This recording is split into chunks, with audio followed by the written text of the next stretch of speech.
All right. Hello, hello, hello.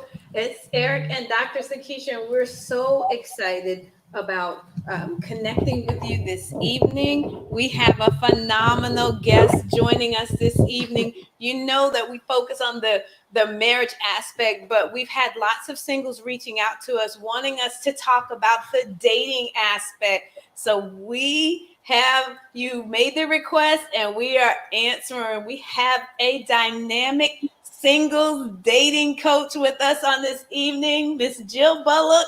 We're going to let her tell you a little bit more about herself, but we are super, super excited coming off of the Vows to Victory Summit. Yes. And now we're jumping into the date night experience. So, ladies and gentlemen, help me welcome Miss Jill Bullock. Hey, all my Marriage Can Win singles. Super excited to be joining you guys. Oh my God. So as you mentioned, my name is Jill Bullock.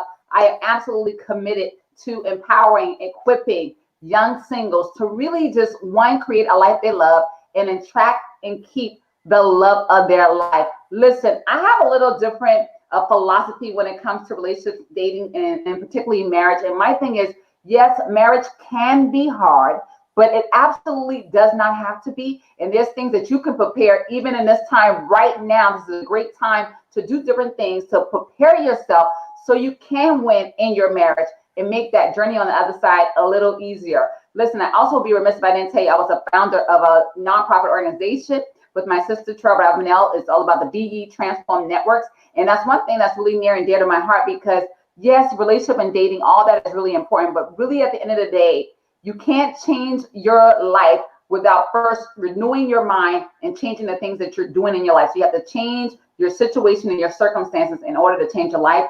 And that's where the BE Transform comes in at. I'm just really super excited to know the Hylicks. Had an opportunity to meet them down in Atlanta about 6 or 7 months ago. And we have been doing amazing things in the world together. I love what you guys are doing. And thanks so much for having me here today. Wow. Well, thank you so much for joining us. It is super. I want to just dive right in because I have a question. I'm sure all of our listeners are wondering. They're like, what was your aha moment? What was it that moment where you just said, you know what? Being a singles dating coach or the marriage prep coach was a part of your calling. What was that moment that made you say, you know what? This is part of what I'm called to do? Because you do so many phenomenal things that we're going to get into. But what was that moment? What was that like for you? You know, I actually wasn't something I really ever thought I would be doing per se. But what led to it was just my own struggles. My own struggles in dating and relationships really landed me to this place. And we started off with the whole doing the nonprofit work, and we actually was abstaining for Jesus. That was our original organization, really just focusing on that. Then we decided to pivot to Detour Movement. We decided to pivot to be transformed. And so for me, why? Because we have a couple different areas we focus on. We focus on faith, finance, and fruitful relationships. And so I decided to take the mantle for the singles, again, because of my own experience. But not only that, what really caused me to really thrust into it to the next level is one time I received an inbox message from this young lady. And she said, hey, how do I stop myself when I'm out with my boyfriend, and we're having a good time, and, we're kissing and hugging, but I don't want to go all the way. I don't want to have a full-blown sexual relationship with him, but I'm hot and bothered. How do I stop myself? Okay. And I just was like putting my hands on my face, like, oh my God, she doesn't know. She doesn't realize that everything about her question, I don't want to say the question was wrong, but everything she was telling in the question was so telling. And to me, it was extremely obvious why it was so hard to stop in the midst of that. So I had to release my own shame and guilt of my own story and everything around that and say, you know what, I've learned better and I'm doing better and I did better. I felt the burden like never before to really start sharing my truth. And that's when I wrote the book, Sexless Single, How to Be Sexless in a Sexful World, amongst other books, just to really say, let me provide the education because it's much needed. So it was that inbox message, because in that message, I just was like, oh my God, there's so many people out here that don't know. And I thought people knew. I don't know why I thought people knew, because I didn't know. But that really pulled me in there, because in that moment, I realized that even the simplest things as boundaries, a lot of people don't know. Yeah. Yeah, a lot of people are not going to know anything, especially because if the parents don't step up and teach some values and what boundaries are and what should be, lines that shouldn't be crossed, then nobody's going to know. So that part, you said teach. I love what you said, teach, because one of the things I've been expressing on pretty much every platform I get on at this time is that a lot of times there's an over reliance on the observation. So I love that you said teach, because we cannot times out for us just waiting and observing what our parents do or don't do or didn't do, or even what celebrities do and what they didn't do. It is absolutely time that we move from the place of observation only and getting into the place of education, whether it is being taught by a parent or whomever, a coach. You need to be taught, because dating absolutely is academic, and far too long we've negated that fact. Like we try to get around it, but there's no way to get around it. Yeah. And that's a powerful thing. And then one of the topics you're talking about, finding and attracting happy, healthy love, healthy. That's like a key component, because so many times we have people thinking about dating or being Mrs. such and such, being in a relationship, but do they really know how to identify if that's a healthy relationship? Because it's got to be more than just being in a relationship. Yes, of course, the goal, everyone wants to be happy, but it should be a healthy, nurturing relationship. And sometimes that part is overlooked because we're so focused on the relationship aspect. We're not even thinking about, is this the right relationship for this? Is this even a healthy relationship? They're so afraid of being by themselves that some people will just accept what's presented to them or what's available to them just to be able to say, I'm in a relationship. What's your position on that? That's absolutely true. And what I'm seeing right now that singles struggling with, because I'm very fortunate to speak to singles on a daily basis. And what I'm hearing is they'll meet a partner, a potential partner, and they'll see some glimpse of hope, and I think one of the hardest things, especially if they find out, like for the single women, if they find a man that's a man of God, and they hang their hat on that, and rather than making that just a prerequisite, they somehow fall into thinking that that's the full qualification. But what I like to say is, just like on a job, in the job, it might require a bachelor's degree in a certain area. It might require a master's degree, or whatever the case may be. But just because you have that degree doesn't mean you're going to get that job. They also want to know about your experience, right? What type of work have you done? Where have you worked before? Matter of fact, we just don't want to know about the experience you have. We want to know how well you perform. So they'll do some references. So the same thing in dating, if you apply that same type of approach, it'll be a lot easier for you saying, okay, this is an interview. And yes, they met the minimum qualification of being a Christian, perhaps. And hopefully they're more than that. Hopefully they're a follower of Christ. Yes. But what other qualifications are you going to stipulate and put out there for them to reach? And just because they meet that one or two, don't mean they get a pass on bad communication, or they don't get a pass on other things. We're really looking for, let's just face it, we're really looking for the total package. I'm not saying that person has to be perfect, but they do need to be whole. And we don't want to see major character deficiencies and flaws. Yeah. But you know what? You said a key word, being whole. A lot of people look at relationships and they look at marriages. Oh, I'm going to be whole after that happens. No, you need to be whole before then. It's going to be two whole people coming together. Right. And I think that's something that's really, really often overlooked, being whole themselves. They're looking for someone else to validate them, someone else to complete them, someone else to determine their value. And it's so much more than that. And for those that out there listening, even for our young ladies, I encourage you, be whole yourself. You cannot depend on a man to make you whole. You can't depend on the relationship to make you whole. Whatever it is that you're missing, the relationship with Jesus Christ, get that straight first before you do anything else. Now let's put a definition on that. So when people they hear you say being whole. So here's what we're talking about. each individual Mhm. have their own baggages. They have their own drama.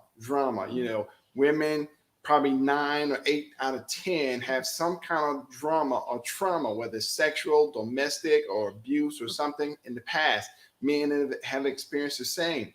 So those are some baggages that keep you from being whole, because there's something that's going to cause some kind of either mental blockage or emotional blockage or physical blockage. So if you have some of those issues when you're trying to come together and become one, you know, in a relationship and start dating, you automatically have some issues, you know, that you need to deal with first before you come and try to, you know, now mesh with another person. So that's where we're talking about becoming whole before you try to become one with another person. And if I could just speak on that for a moment, because I'm glad you did provide that clarification and definition. But let me just touch, if I could, on the dangers of not doing so, because I see it every day. So a lot of times it's so easy, especially in this, I don't know what even to call a season now, everybody's doing something different. But in this global pandemic, it's so easy to say, okay, well, let me go out and meet somebody. I'm bored, I'm lonely, whatever the case may be. And the danger of you going out when you still have unresolved issues of your past, and the pretty much, if you never dealt with them, then they're unresolved. And even if you dealt with them, but they still show up and you still have had patterns of unhealthy relationships, that's indicative that you have some underlying things that need to be addressed. It's okay. For the most part, 9 out of 10 people have it. It's kind of a normal thing, and it may not even be your fault, whatever happened, but it is your responsibility to take care of that. So the dangers really quick is you will go out and you will attract somebody at the level of your brokenness. Yes. And so what happens is, if you're watching this broadcast, what that tells me about you, you're in a state that you're in, or listening to this broadcast, you're in a state that you want to grow, you're developing, you're trying to, you know what I'm saying, become the best version of yourself. So if you go out there and jump in, oh my God, I'm thinking about somebody having surgery, right? If they jump off the surgery table, you can really compromise really your well-being. And the same thing in this situation, you can compromise the quality of the mate you attract. If I could say this, I like to sometimes give an analogy too of just like being on an elevator, and God wants to connect you with the mate that's on level 20. That's the highest level. You may be on level 5 right now. You may be on level 10 right now. If you get off that elevator, whatever level you get off, that's the level you're going to meet somebody. God intends you to be on level 20, but you want to get off on level 10. You want to get off on the 11th floor. You want to get up on the 12th floor, right? And you have to think every floor you go on is going to get better and better, right? On the 10th floor, and I guess I'm talking to men and women, I imagine. On the 10th floor, you may have somebody, oh yeah, they know God. But on the 15th floor, they know God and they, you know, financially solid. But on the 17th, 18th floor, they're good communicators. I mean, every floor you go to is going to be higher and higher, and different aspects of life, they're going to be able to round that out. So you don't want to get off the x-ray table. You don't want to get off of the elevator prematurely, because all you're going to do is collide with people that's at that level. You're growing. So you're transcending right now, right? You're in a season of transcending above, going higher and higher. You're elevating your life, as we like to call it. And so you don't want to make the mistake in the process of your elevation to let that be interrupted and pick up somebody on your way to the top. I'm just saying. Now, you know what, you said something that was so key. It's just timing is key. When you get off that elevator, when you step outside of that process before your time, you're opening yourself up to things and people that God didn't have ordained for you to be with. And it's like it prolongs the process. That elevator ride could be this quick, but because you jumped off here, then you got to jump back on, then you continue to go through the process, and you're just, you know, I don't want to say belaboring the point, but you're just extending that time rather than being patient and like getting to where God wants you to be, because now you've exposed yourself. You've encountered other people that are, you know, of course, God knows everything, and he knows we go through our phases where we're disobedient, but he's like, look, you know, had you listened to me, this could have been avoided, you know. And I want to encourage those people that are out, when they're out there and they're dating. I know I get it. You may be tired. You may be lonely. You want to have fun and all of that. You want someone to tell you that you're beautiful. But that's something, when someone else is telling you that, that should just be confirmation of how you feel about yourself on the inside. When I look at myself in the mirror, it shouldn't be that I only see myself because of what Eric said about me. What did Sakisha say about Sakisha? What did God say about Sakisha before I even focus on what you say? Because sometimes we get so caught up in allowing people to attach or determine our value. Mm-hmm. And it's like, God's like, wait a minute, that person's not even there for a season. When does their opinion matter?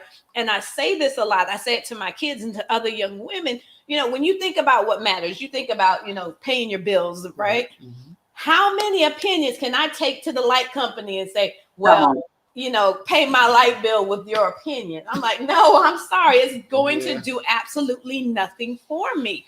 Therefore, I have to learn to be able to remove myself from depending on someone's value. And I get it that, our young ladies, they go through things with self-esteem and things that have happened to them in the past. But that even though it's something that may have happened to you, you don't have to remain in that phase, and recognize God's got better for you. What about learning from this situation? How am I growing and taking that to the next level? Because the same person that I am at 18, I'm different at 21. I'm different at 25. So imagine if I settled for the 18 or 21 lifestyle, and God's like, wait a minute, when you're 25, I want to take you here. When you're 30, I want to take you here. And the same thing with dating. Sometimes we're so anxious to get off that wheel, we miss out and mess up a lot. Miss out and mess up. Yes. But absolutely.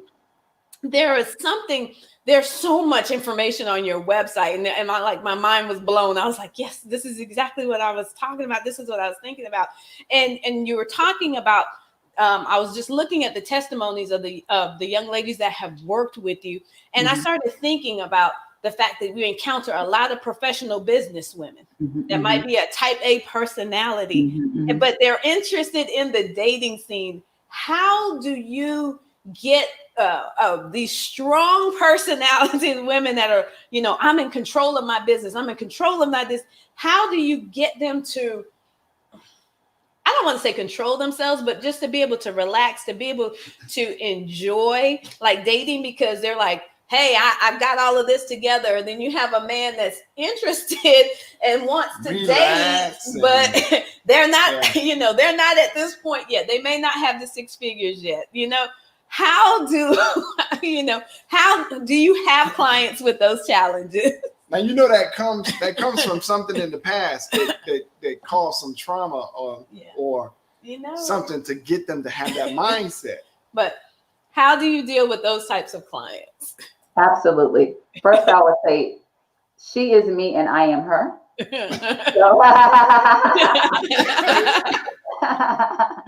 So that is a common thing. And so what happens in those type, when you're dealing with, and I'm a Christian, I'm saved for real. I still believe that there's energy. It's proven, right? Energy is a real thing. Go run a marathon and tell me that there's not energy, right? Because you're gonna be lacking a little bit of energy after that. So with that being said, one thing is really to start to tap in and have that conversation about understanding that energy of competitiveness, that energy of hustling and flowing is more or less more of a masculine energy. And men and women, we both have masculine energy and we have feminine energy. So we have masculine hormones, right, and feminine hormones. So it's part of our biological makeup to some degree. However, like Eric was saying, that's also some of our mental and emotional upbringing that maybe we have had to feel like we fend for ourselves, or perhaps even being in sports where you have become so competitive and like such a go-getter and high level ambition. When I say she is me and I'm her, I'm not joking. So what I know about that is that you have to, one, start to identify what that energy is that may get into more of the masculine energy and see how that works with a man. Because what happens is if you're not careful, they call it an alpha female. Yeah. If you're not careful, you can then attract a man that tends to be has more feminine energy because you have more masculine energy. and it has to balance. So if you real masculine, Wow. and it's not nothing about acting like a man, because you could be Right. all woman, act like a woman, everything about you a woman, but that the mindset and the energy that you bring to the situation, and the mentality that you bring to the situation. And so that one thing is, one, like I said, let's understand what that is and how that works with a man. And also getting clarity on the roles and responsibilities inside a relationship versus at your job. So sometimes you may be the boss, you may be the CEO, you may be the six-figure, multiple six-figure, whatever the case may be. You may be doing your thing, and go ahead and do your thing inside your corporation jobs. But there's certain skills, there's certain styles that you may utilize inside the corporate or workplace that is not necessarily needed, are transferable or preferable. How about that? Yeah. I love that. In the marital union. And so you have to know how to work that out. Mhm. And I know, like I think about my husband, I was just saying earlier, even to this day, I think I probably I'm pretty sure I work more hours than my husband a week. However, what I know is when I'm outside of my job, I know my role as a woman and his role as a man. I'm not talking about, oh, I got to do certain things around the house, because the truth be told, we both delegate a lot of those tasks to help us to kind of balance our life and so we can have time. But what I'm really talking about is, I know that he's the leader, Right. and I'm submitting to his authority, because as he's submitting to God, I am submitting to him. And so I'm not trying to challenge him. I can ask questions and we communicate and we talk, but I'm not trying to lead him or direct him or coach him. Matter of fact, my husband, I'm grateful for it. I can't really tell him what to do. Like if I give him suggestions, he's going to go the other way. And so that's not going to work. So if I try to do that all the time, I'm going to come off as overbearing. I'm going to come off as really, trying to disrespect him, because a man don't want to be told what to do. And men, correct me if I'm wrong. Let me know if I'm right or if I'm right. You don't want a mama. You don't want somebody that's trying to coddle you or nurture you or tell you what to do. You want to stand on your own 2 feet, right? Come on. I know about the ambitious woman. Come on, y'all. Yeah. You know what I mean? So, the man want to stand on his own 2 feet. And I appreciate and respect the men. And all men should be. It don't matter how much you make. Yeah, that's nice. Well, hold on. Money does matter. Income does matter. I don't want to say it doesn't matter, but it's not the dominant thing. Right. It's not the principal thing, because we know that the word of God says what? Wisdom is the principal thing. So I'm not going to say money don't matter, because money is the answer to all things. However, it should not be the driver, and one's income is not indicative of their value or their worth, or the skills that they bring to a relationship, or the ability to have a healthy, happy relationship. It's really about, hey, what is my role? What is his role? And there may be some negotiations with those roles, right, and responsibilities, and just kind of going from there. But I would say the biggest thing, to answer your question, is sometimes we have to, I don't want to say fall back, but leave some of that ambitious, competitive, leading, I'm the boss energy at the front door of your house. And when you come in, you want to provide a different atmosphere. You want to help create an environment of peace. You want to create an environment of love. You want to create an environment, of giving and servitude. And we all should do that all the time. Even as a leader, you should be serving. Wow. See, that's a key thing. So I hope that everyone out there is listening is gleaning from these nuggets of wisdom, because that's really important. We get lots of questions about couples that are dating, and it just, I have so much going through my head right now, because I'm just going through the website and the information, and I've seen lots of your trainings online, and there was one thing, like a quote that I saw that you put. You mentioned be aware of counterfeits. So for the women out there that are dating, can we talk a little bit about that, about how you teach them to beware of counterfeits, especially in this era where, you don't want to be by yourself, and you don't want to be super picky, but then you don't want to not, have any boundaries. It's like, you're trying to play hopscotch. I can't go too far to the left, can't go too far to the right. but you have to beware of counterfeits. So can we talk about that a little bit with the audience? Absolutely, absolutely. What I would say with counterfeits is a real thing, and you do have to have. I'm gonna say something spiritual, but I'm gonna break it down. You do need to have some level of discernment when it Yes. comes to relationships and knowing exactly what you will tolerate and what you will not tolerate. So there has to be a bar that you're setting the standard. And again, as I mentioned earlier, don't make the mistake just because they are meeting the areas in one area that they get a pass in others.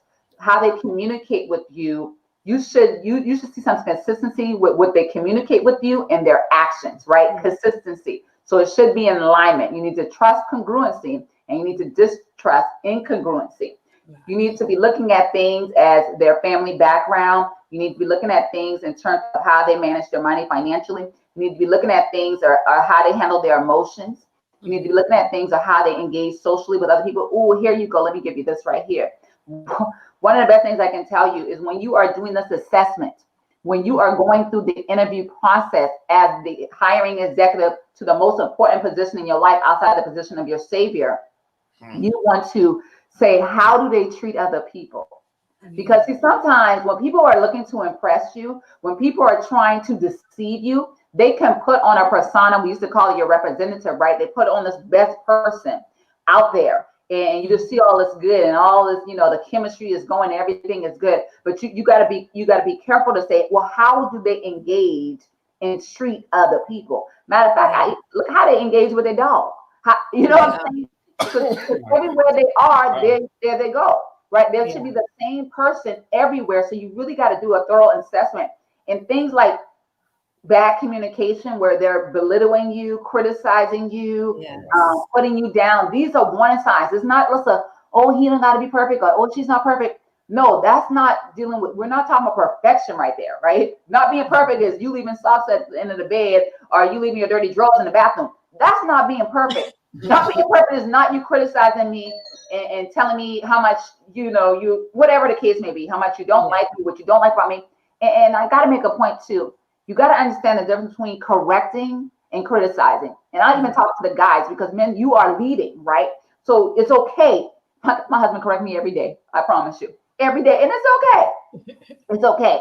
But the way he gets away with that is because the way he corrects me is not harsh, is even tone, is accountability and things like that. Like one thing I was like telling my husband I want to do, and I was getting distracted. And he's like, babe, what are you doing? I'm like, I'm doing what I'm supposed to be doing. And I got back to what I was supposed to be doing. And so it's how you communicate. Men, you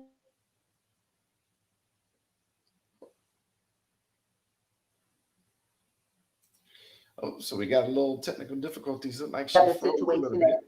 women tend to express our emotions more. And so don't take the thing that God's created to make us different and to make us these nurturers to raise your children and to birth a nation. Don't belittle us or criticize us about that thing. Find ways to help us cultivate and to thrive and to manage that thing through your leadership, through correcting and saying, hey, okay, you said this, you did that, a better way to do it. Let me show it this way. Actually, here's an alternative approach, but you don't want to criticize and say, oh, that was horrible, and make that person feel bad. Let me say this. I feel like I got so much to say tonight, but let me say that when you're talking about communication, it is not so much about your intentions, which your intentions is nice, but you really have to think about how what you're saying is going to make the other person feel. Yeah. And if you use that filter, I'm helping some people today, you guys take a note on that. If you use a filter before you speak, and as you're navigating through relationships, ask yourself, how would this make the other person feel? And once you kind of go through that, that can help navigate you on how to communicate. And if you still can't figure out, like, I'm not a woman, I don't know how it's going to make you feel, ask a friend of yours, ask your sister, ask another woman to say, hey, if I said this, is that offensive? Because sometimes you may not know. You can't communicate the same way you communicate with your homeboys. It's a different type of finesse. Say that again. It's a different type of finesse when you communicate, and you got to try a little gentleness, right? You got to try a little gentleness when you engage with women, because we are a little more sensitive, and we're not ashamed about it, and we should not be made ashamed about it, because it's the very thing, like I said, that we need to continue to nurture and birth nations. Now, you said something really, really key, and you were talking about the fact that we need to be mindful of how they interact and how they communicate with others. That part I get. So at what point do you encourage singles? What they're doing is not necessarily appropriate. At what point do you take it from simply having a conversation to correct certain behaviors to just recognizing, you know what, this is just really, really a red flag. And as much as I like you, this may wind up being a toxic relationship, because we do have some people that have been in relationships, they've been dating, and they keep sweeping under the rug the behavior of their significant other. Ignoring the red flags. And they're obvious. Yeah. And I don't know if it's out of fear of being alone. Yes. Or just, wanting to hold on to that relationship. But they've got to be able to recognize the line between, okay, like you said, correcting versus criticizing versus just something that's just a red flag. And the reason I'm driving this home, because you have so many people reaching out saying, hey, I've been dating this person for quite some time, and they talk about the way that they talk to them. They talk about the way they belittle them. They talk about, different things. And it's concerning for me, because I'm thinking about your safety. What if this person, if they have a tendency to yell at you and scream at you, what if they just haul off and hit you? These are certain things where, to me, I'm like, that's a real red flag. Okay, I understand you're upset, but there's still a level of respect that we need to maintain for one another, regardless of how upset we may be. Absolutely, absolutely. And I'm glad you asked that question. So I'm going to give some straight black and white. You want black and white, I'm going to give it to you, because you guys need black and white, because sometimes you don't know where to draw the line. So as Dr. Sakisha just said, when it comes to the communication, if it's yelling and screaming and really just belittling you and making you feel horrible, that's all signs of what's going to lead to an emotionally destructive marriage, and you want to stay away from that. One thing I always say too is, even when it comes to somebody that doesn't have a level of self-control and being able to control their temperament and how they respond to situations. So you need to look at that. How are they responding? Can they control their temperament, or are they losing their cool? It's not okay to lose your cool. It's not okay to, what people say, I blacked out. It's not okay. None of that's okay. Also, be wary of somebody that's extremely self-centered, meaning, and I like to say, forget a red flag. If you see these things, it's a stop sign. Get off the train, the bus, get out of there. Get out of there. So if somebody's extremely self-centered, all they always think about is themselves and what you can do for them. And they're always just focusing on their own needs and never considering you and your needs. That's the issue. Now, sometimes it could, I'm trying not to get into the gray.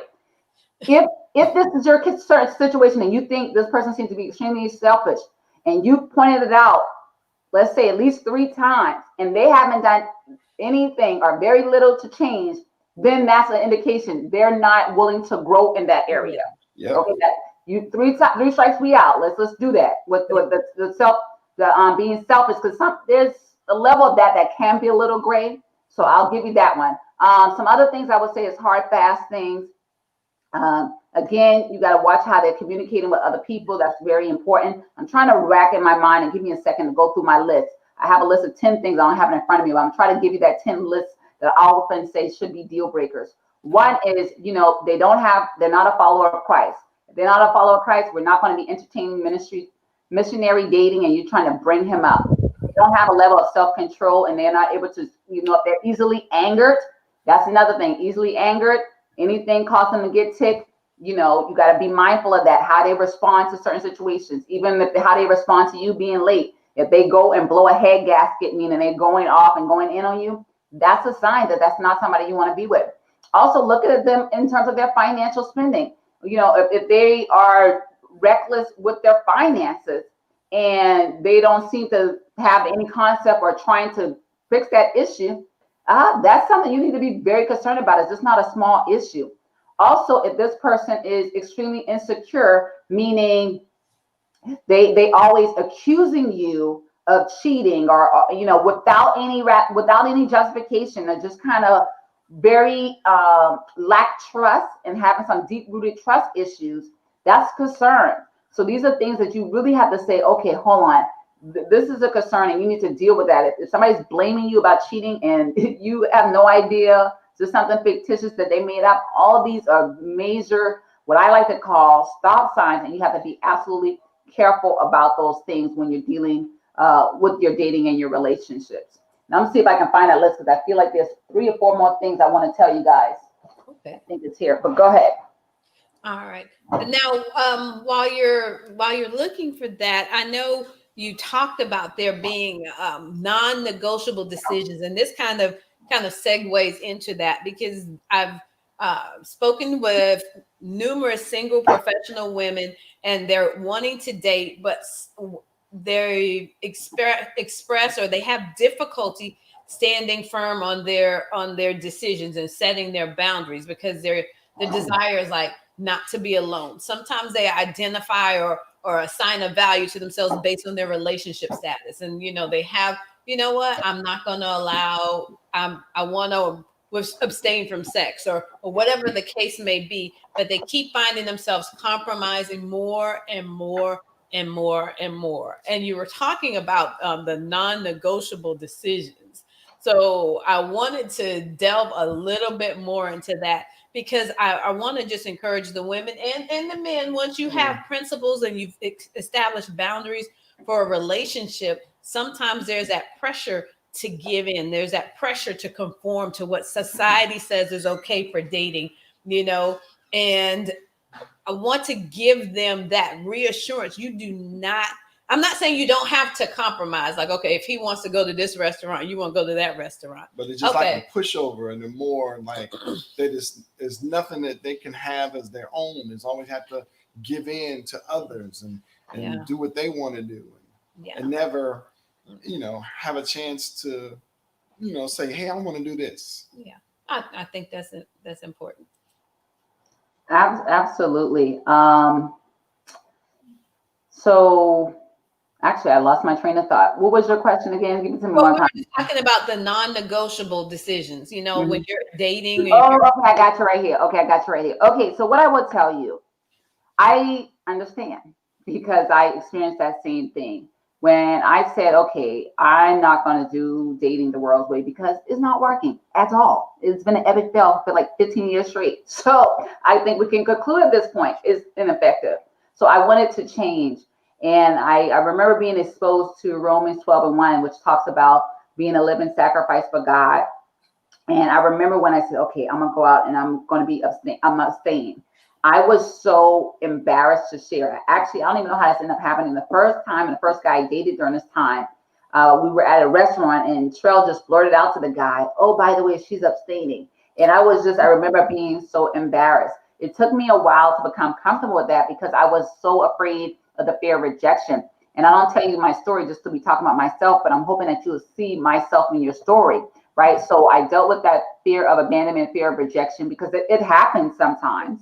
But we got to know that even in that rejection, that's not them rejecting you. They're rejecting the fact that they want to be perhaps intimate with you, and that's not a priority for you. So you guys just want to set two different pages. So with that being said, I recall when I met my husband, and again, I mean, we had a good friendship, things was vibing, but I knew it was coming to the point that I needed to disclose this. And I tell people, this is not something, if you decide to live a life of purity and to submit to God's principles and ways, which I think is which I know is the best way, right, then you don't have to necessarily go around with a poster board. And like what my sister did is telling that person on my first date, that's not really the most appropriate way to handle that. Right. And we didn't know at that time, we were all learning it. And but after maybe 4 or 5 weeks into the relationship, you kind of have established, because we sometimes just jump from meeting somebody to dating. But what happened to the friendship? Can I get to know if you're a decent human being first before we start throwing these titles out here and talk about commitment and sex and all this other stuff? Let me just find out if you're a decent human first. Okay, so during that time, you're trying to find out if they're a decent human. And then as you start to transition into the dating cycle of actually dating, the stage of actually dating, then before you commit into a dating relationship, then that's when you let them know, well, hey, okay, you're talking about a dating relationship. Actually, I think it's really important for me to let you know my value, because I don't know where you stand with this, but this is my value. And I've got to make sure that if I'm with somebody, that they can respect my decision. And I'll tell you, when I told my husband that, listen, my knees was knocking and my teeth was chattering. I was so afraid, because I had dealt with rejection from the very first time I had sex with the guy that I lost my virginity to. Was a major situation of abandonment and rejection at that time. So I felt like that was going to happen again. So I dealt with that fear. And when I told him, he was relieved that I was doing something different, that I was bringing something different, and that I wasn't going to be just so invested into a sexual relation with him that we couldn't even really get to know each other, because we're so busy trying to jump each other's bones. So he appreciated that. He respected that. And that's really what you're looking for. Somebody that's going to tell you, oh, I can't do that, or whatever the case may be. It could be the man, can be the woman. Then you know that you guys are not on the same page. It's not a time for you to get feeling in your feelings and feeling rejected, or feeling like, oh, that's really, and you've heard it. I believe the first person I heard say it was Pastor on Real Talk Kim, saying that really when you experience that, if you want to call it rejection, is God's protection. Yeah. You can see it as rejection. I don't see it as rejection. I see that as God is sparing you somebody that you're not going to get into an intimate relationship with, get another soul tie with, and get entangled. Come on, let's just call it what it is. Get into an entanglement with somebody that God never intended you to be with. A lot of times, all kind of things happen as a result of these relationships. And as Dr. Sakisa said earlier, it literally prolongs your process. And before you know it, you're 30, you're 35, you're 40, you're 45, and you're trying to figure out, why am I so single? But I'll tell you, I am a proponent of being abstinent for marriage. I'll tell you, everybody doesn't have the gift. I know I didn't have the gift. It is okay. But if you seek God and stand on his word, he can keep you. And if you set the intentions and go down that journey, you'll be surprised how far you can go. And you know what? Sometimes you'll fall and trip. That happens, but that's okay. When you trip and fall, you just pick yourself up and you get back on that journey and keep going. But I'm telling you, a lot of times people think that sexual intimacy, being in that physical relationship, is what's going to take the relationship to the next level. No, it's not. A lot of times, especially, let me talk to the women for a moment. Women, a lot of times when you engage in that sexual relationship, you don't know it, you don't realize it, but a lot of times it gives the appearance that you don't have a certain standard about yourself. It gives a certain appearance that you don't have values. I'm not going to say you lose your value, because you can't lose your value, but you can lose your values in terms of the perception that person is dating you have. Because they think, if you had sex with me in a week, you had sex with me in 3 weeks, why I'm not going to think that you're doing this with other people? That's okay. Well, it's not okay. It's okay for those who want to have casual sex and have casual relationships. But when we start talking about the marriage union, they don't want, a man don't want a woman who is so, I don't take this the wrong way, somebody who's so willing to give of themselves, because they're not, even if they're the only one, they're not going to see it that way, because they're going to see it as, you do this all the time. Like, how many other men have you given yourself freely to? And when a man, and correct me if I'm wrong, Eric, when a man is looking for a wife, he's not looking for somebody who's so easily, to give up all the goods. Am I right about it? What you say, Eric? Exactly. And I know we talked about this before, is that, it's from a man's perspective. Of course, we look at the physical aspects of a woman, and they could just be banging, beautiful, all aspects, and, but, we talked about it, like the first date. What's going to make it become a second date or a third date is if they have character, if they have personality, someone that I enjoy being with, someone that, that makes me laugh, and that she laughs. And even if my jokes are dull, she's still laughing at me, So I'm like, oh, she's a keeper, So, and if you look at, even if it becomes on that first date, and then all of it, if it turns out to be just about the sexual, physical thing, yeah, that was great. But then, you come on a second date and find out you got a dud because she doesn't say anything. She has no character. She may be no manners. You may take her out to dinner and she's picking her nose and just, burping at the table. Okay. And you're like, whoa, Just graphic. The first date, you were like, man, this was some good sex. But then all to find out, you're like, you can't stand being with the person because they may have a crazy laugh and then the waiter comes and they're cursing out the waiter. You're like, what is this? I can't believe this is the same woman I had sex with on the first time. I messed up. So now you've given that physical aspect and you're thinking, wow, you just blown away with the sex and the physical aspect. And then the next thing you find out, you can't stand this woman.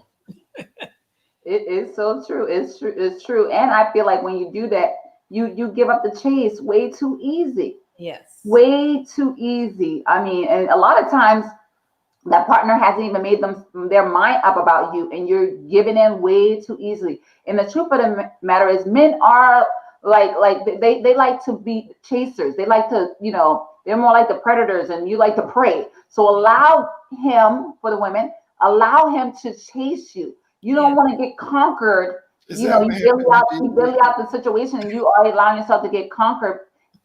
Let me say this for the women. Let me speak to the women for a second, because I feel like we have so much control over the situation. We don't realize we do, but we have a lot of control over the situation. What I would tell you is stop limiting, stop associating. How about that? Stop associating your value and your worth to your booty and your boobs. That's not what your value is about. You're not limited or associated by your sexual pleasure that you can get a man. A man can get sex from anywhere. So you got to start digging deeper into yourself and say, no, I'm bringing him peace. Come on. That's one of the greatest gifts I give to my husband every day. Yes. So you know what? You just hit on a topic there, Coach Jill. So when you talk about when women associate their value with the boobs and the booty and the pee, because they always advertising it on social media. So when we men look at it, that's the value we see. And then when we take them out, and then that's the first thing we're expecting is the booty, and then again, it winds up being one of them dates where they spend so much time on the booty and the boobs and sex. And then the rest of the woman is like, oh my good, I got a dud. Yeah, that's a real thing. Like, women don't realize is when we dress a certain way, when we have our cleavage out, when we have our booty out, when we have our legs out, like Eric just said, it makes a man think of you in a sexual way. Yes, you're getting a lot of attention. Yeah, you're getting a lot of DMs. All these things are happening. But as people say, you're truly attracting the wrong type of attention. What do they mean by the wrong type of attention? You thinking you just stood out to flag him down, but what's really happening is you're sending him an invitation for a sexual experience.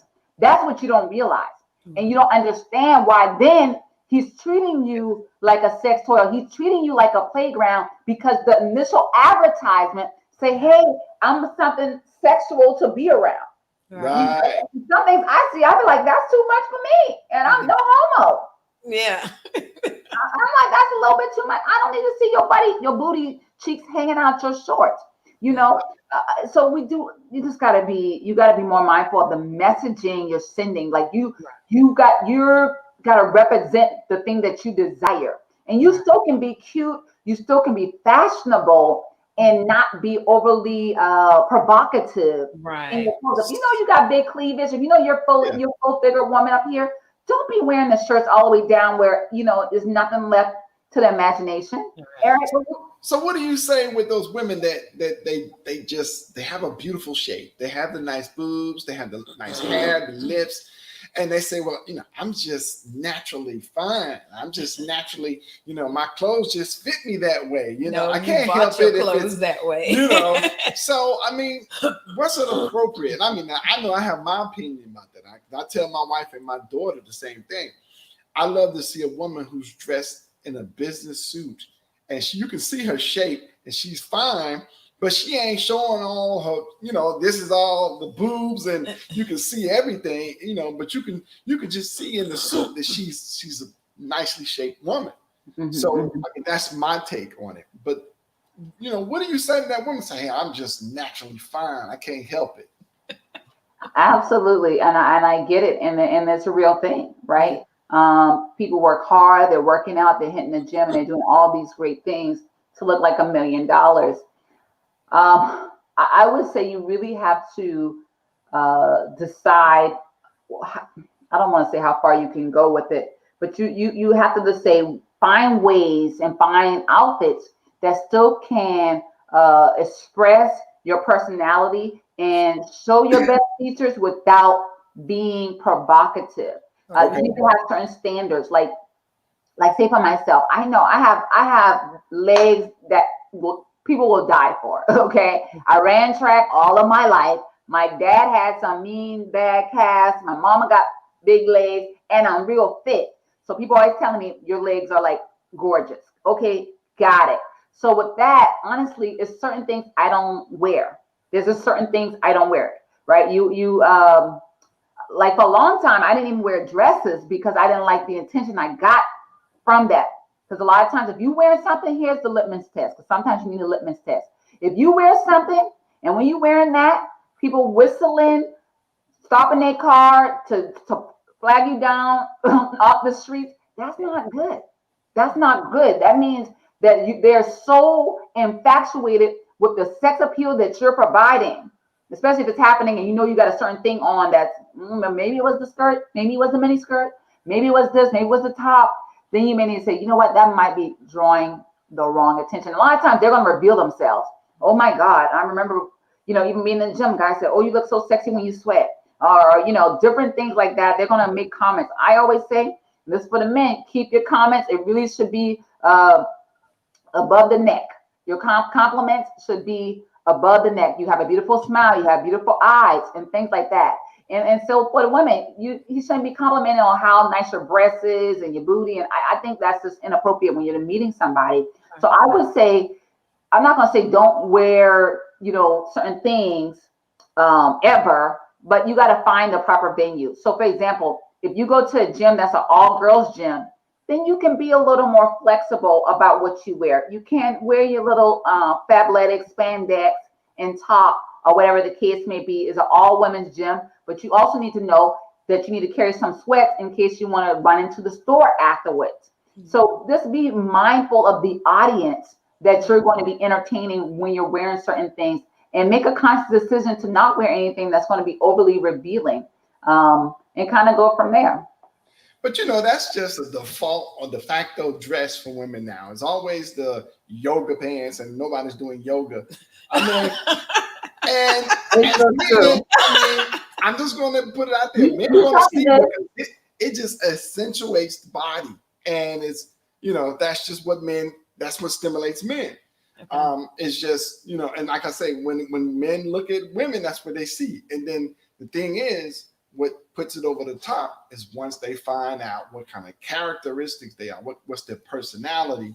Because you can line up 10 women in those yoga pants and they all be like, wow, boom, bang. But then all of a sudden you go down the line, and after you talk with them and stuff, they might be Miss America, and they say, I just want peace in the Middle East. And then they can't really discuss and talk some things, that's not somebody I want to be my baby's mama. That's not somebody I want to be in business with, but all you see. So I mean, does that ring? You bringing it real. So, and it is, and I personally own spandex. However, I do watch the audience where I wear those. It's mostly in my house. And like I said, I haven't even been to the gym in a while since I had them, but I will wear tight spandex workout pants to the gym, but I go to for the most part, I think we have like 99% women at the gym.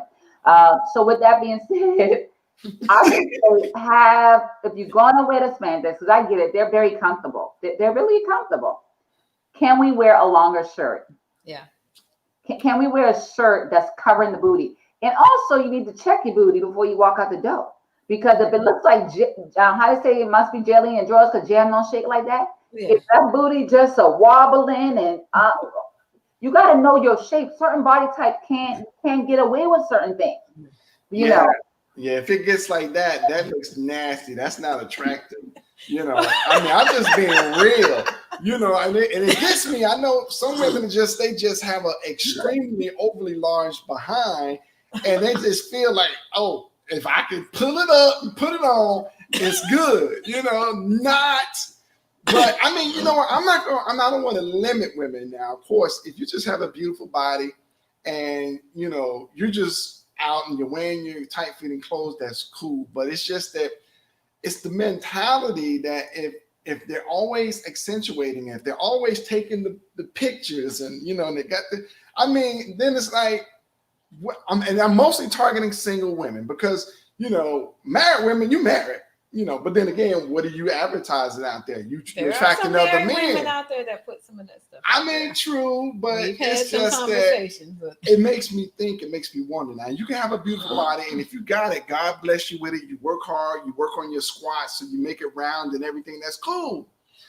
But it's just that when it's a constant thing, and it seems like that they really are so vain, that's all they focus on. That's where I have a problem. That part. But if it's just that's just normal, you know, cool. But if you just purposely trying to advertise it and you know really going overboard, then that's where I have an issue. I think sometimes women may feel that, you know, because I have a beautiful body, that's what's going to attract a man to me. Of course, men are sight stimulated. They're going to look at the exterior part, but you have to get beyond that. And I just want to encourage women because I don't want them to attach their value. Of course, you work hard. You know, you got those flat abs. God bless you. I'm still working on it. I'm still a work in progress. But then just also be mindful, if that's what you're focusing on, then that's what he's focusing on. Right. And we have to learn to get beyond just that physical part. Of course, you know, when you see a guy, you want to be attracted to them. You know, I understand that part, but you want it to be far beyond that. Exactly. But exactly.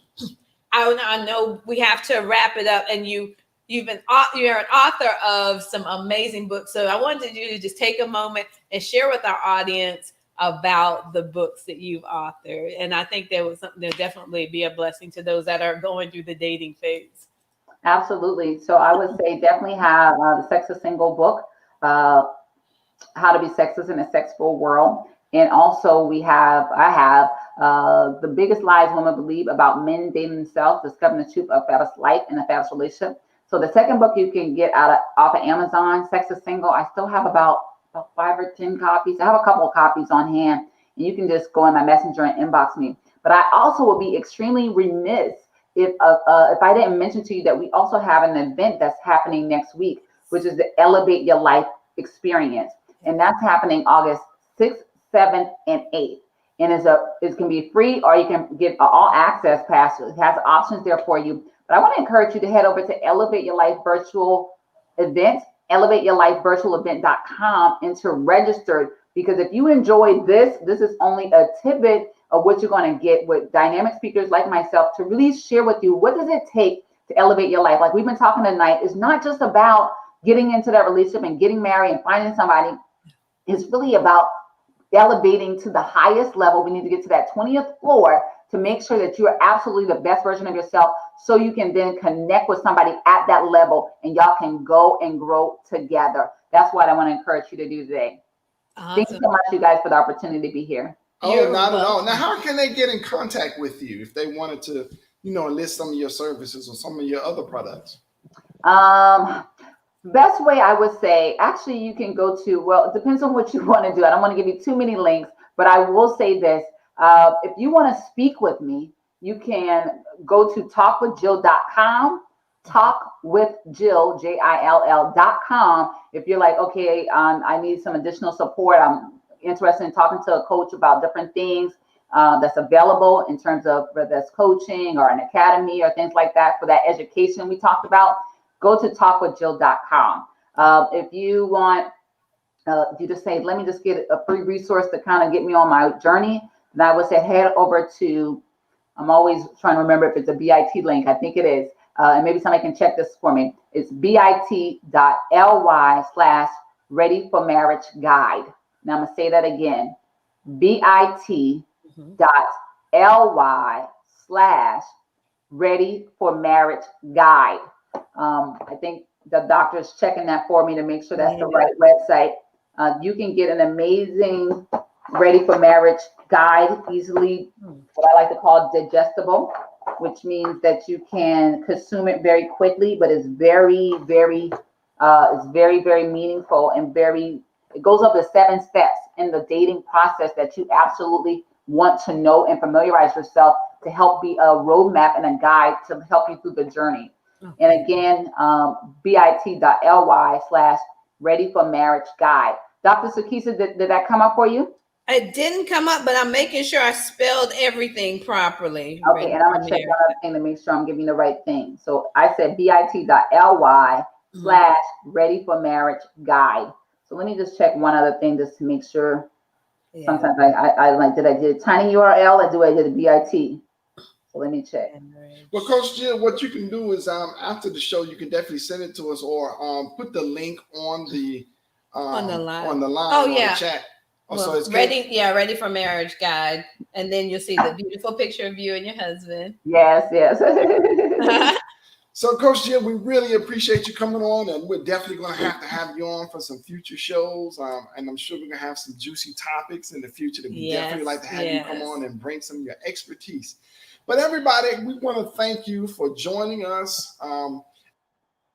Just remember that every Friday and Saturday night at 8 o'clock, you can join us on the Love Radio Networks, the Dating with the Hylicks. Yes. It's Date Night with the Hylicks, and we're super excited.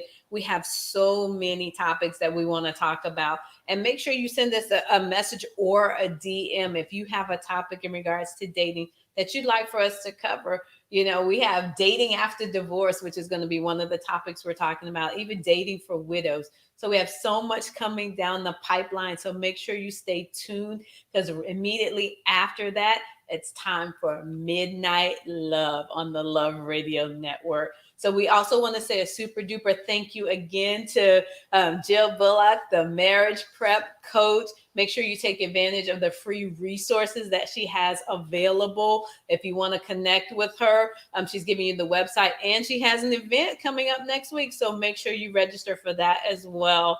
So we want to thank you again for joining us, Coach Jill. We're definitely going to have you on for future events. And we just want to thank everyone for their support, for showing up every Friday and Saturday night at 8 o'clock p.m. on the Love Radio Network for the Date Night with the Hylicks. So just remember that you can be the change that you want to see in your relationship. So until next time.